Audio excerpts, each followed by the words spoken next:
Mycobacterium leprae adalah bakteri berbentuk batang, bersifat acid fast atau tahan asam, dan merupakan patogen penyebab penyakit kusta. Ditemukan oleh Gerhard Armeur Hansen pada tahun 1873. Ciri-ciri bentuk batang atau rid sapit. Gram tidak jelas terdeteksi dengan pewarnaan gram, tapi tergolong gram positif secara struktur dinding sel.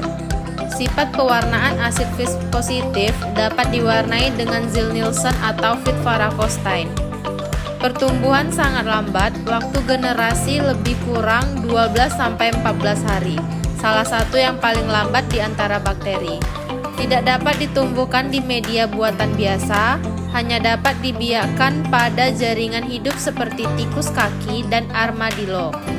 Reservoir manusia, armadillo, dan beberapa primata. Penyakit yang ditimbulkan kusta, infeksi kronis yang menyerang kulit saraf, varifer, saluran pernapasan atas dan mata. Gejala bisa berupa lesi kulit pucat atau kemerahan yang mati rasa, penebalan saraf, kehilangan sensasi pada tangan atau kaki, deformitas bila tidak diobati.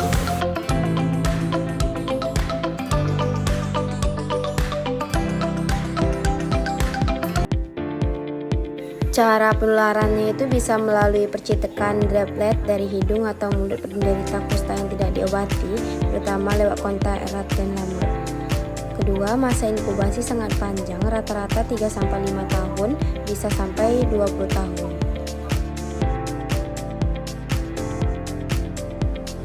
Diagnosisnya bisa dengan 3 cara, yaitu yang pertama pemeriksaan mikroskopis, yaitu dengan sediaan jaringan atau kerekan kulit diwarnai dengan Ziehl-Neelsen, itu akan terlihat basil tahan asam. Kedua itu dengan uji histopatologi, itu akan infiltrat granulomatosa dengan VCR untuk mendeteksi DNA bakteri. Pengobatan multi-drug therapy MTD dari WHO. Paucibacilliter PB rimfasid plus Depson selama 6 bulan. Multibaciller MB rimfasid tambah Depason tambah Clorazim selama 12 bulan. Pengobatan gratis disediakan oleh WHO di seluruh dunia.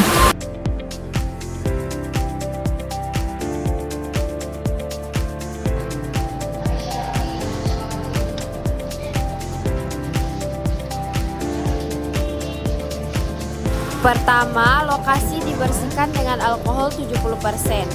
Kedua, dijepit dengan ibu jari dan jari telunjuk sampai pucat. Ketiga, dibuat sayatan dengan skalpel panjang 0,5 sampai 1 cm, kedalaman 2 mm. Putar 90 derajat, dikerok lalu dibuat sediaan di objek gelas, kemudian difiksasi, diwarnai Begitupun dengan zat pada Ziehl-Neelsen. telinga di sebelahnya.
Setelah selesai melakukan proses fiksasi, kita melakukan tahap pewarnaan. Ambil zat warna karbofluoksin, kemudian teteskan sebanyak 2-3 tetes pada setiap bagian dari kaca alas datar.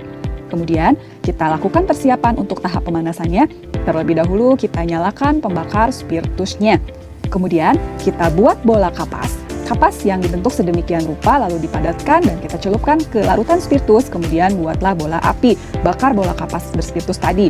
Kemudian kita nyalakan timer dengan waktu 5-7 menit, kali ini kita mengambil 5 menit. Waktu dihitung sejak awal pemanasan. Jika zat warnanya berkurang, maka tambahkan karbofusin sedikit demi sedikit. Nah, setelah 5 menit, buang sisa kapas ke piala gelas yang berlabelkan buangan. Kemudian kita matikan terlebih dahulu pembakar spiritusnya. Lalu buang kelebihan karbofusin dan bilas dengan air suling. Nah, sebelum dilakukan proses pembilasan ini, kita harus betul-betul memberikan jeda terlebih dahulu kurang lebih 10-15 detik agar kacanya tidak kaget dari panas ke dingin.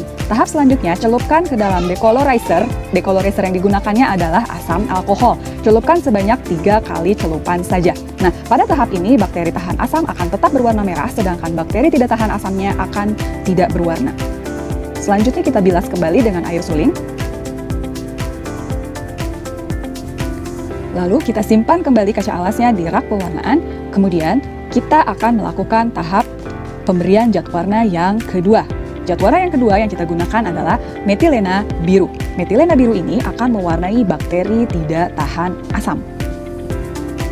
Teteskan 1-2 tetes metilena biru untuk setiap bagian dari ulasan suspensi bakterinya. Kemudian kita diamkan zat warna tersebut selama 2 menit. Sambil menunggu waktu 2 menit, kita rapikan area kerja kita, simpan kembali decolorizer ke tempatnya dan juga zat warnanya ke tempatnya. Setelah 2 menit, kita lakukan proses buang kelebihan zat warna metilena biru, kemudian kita bilas dengan air suling sampai tetes terakhirnya berwarna jernih. Hati-hati, kita harus betul-betul mengingat mana bagian yang ada ulasan dan mana bagian yang tidak ada ulasannya, jangan sampai terbalik. Lalu kita keringkan dengan menggunakan kertas saring. Jika sudah selesai, buang kertas saringnya ke tempat sampah.